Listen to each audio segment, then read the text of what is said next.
In today's video, I'm going to be breaking down DaVinci Resolve into 3 easy steps so that you can get editing today and waste no more time. So without further ado, let's get into the video. As you can see, I have opened up DaVinci and it looks a little something like this. When you first open yours, it's going to be completely blank, but that's okay. We're going to start a brand new project right now. You have an untitled project that you can click on right here. You can name it whatever you want, but for this video, we're going to name it Trial. After choosing a name for your project, you're going to want to make sure your media location is in a safe place, somewhere that has a lot of space. Starting off, very important. And then we're gonna press create. Once you press create, your page should look a little something like this, very plain and dull. If you look at the bottom of your screen, there's many different tabs. We are currently sitting in the cut page. We will save that page for another video, but for now, we're gonna jump right into the edit page. In the edit page, this is where you're gonna be spending majority of your time, so it only makes sense for you to start off here. The edit page is broken into 4 different panels. You have your media pool, viewer, inspector, and timeline. It's important that you know what all 4 of these panels do. And to basically summarize them, your media pool is used for dragging footage in. You'll have effects and all kind of other things up there. Your timeline is exactly where you're going to be able to see your clips, footage, etc. Viewer is where you're going to be able to see those clips, and the inspector is where you can manipulate and change the parameters of those clips. I am on Mac, so I'm going to hover over the media pool area and click in that box, and I'm going to press Command I to open up a window.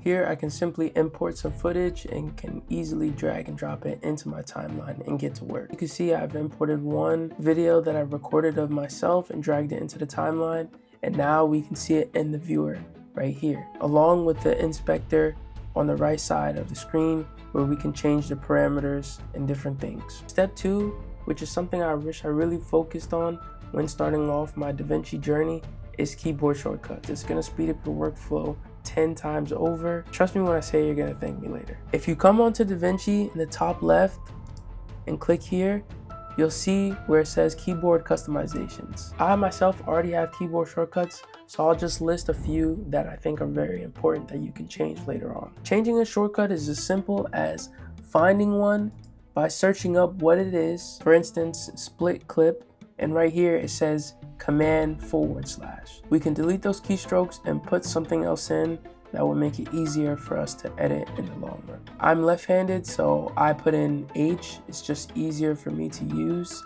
but if you're right-handed, maybe you might want to use a different set of keys. So we're gonna press H and then simply just press save. Then we can rename our keyboard mapping preset and it'll be saved for us to use forever.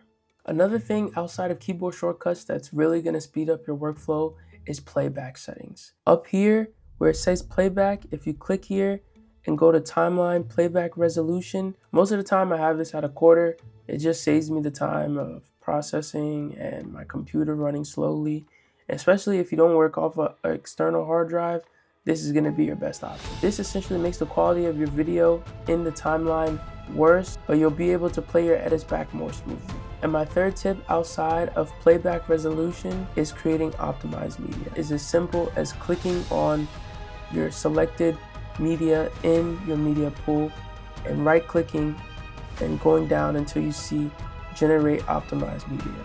Once you click on this, it's gonna take a bit of time depending on how fast your computer is, but once it's done, you'll be able to play your video back a lot smoother. So we're gonna click on generate optimized media. It's gonna give us a time frame, and once that time frame's done, your footage is all optimized. And the final step to breaking down DaVinci is the delivery page. The delivery page is this last icon on the right that looks like a rocket ship. You're gonna wanna click that. Now the delivery page in DaVinci looks a little different compared to most editing softwares, but I'm just gonna run you down the basics. Right here, we have the file name. That's basically what you wanna name your file and what it's gonna say when you export the video.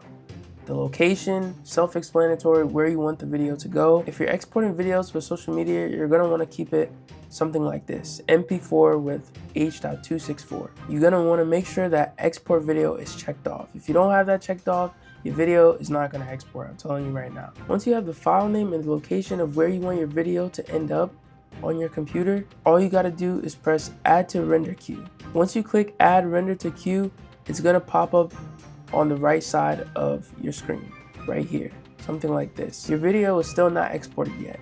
Once you have it on the right side in the render queue, you can press render all, and it's gonna then export your video. And remember, if you're having a hard time locating where that exported video was, go back to see what location you selected in your folders, and you should be able to find your video there. Those are the basics that I wish I focused on more when starting off in DaVinci. So I hope this helped you feel a little more confident starting. Let me know what you guys want to see next in the comments, and I'll see you guys in the next one. Peace.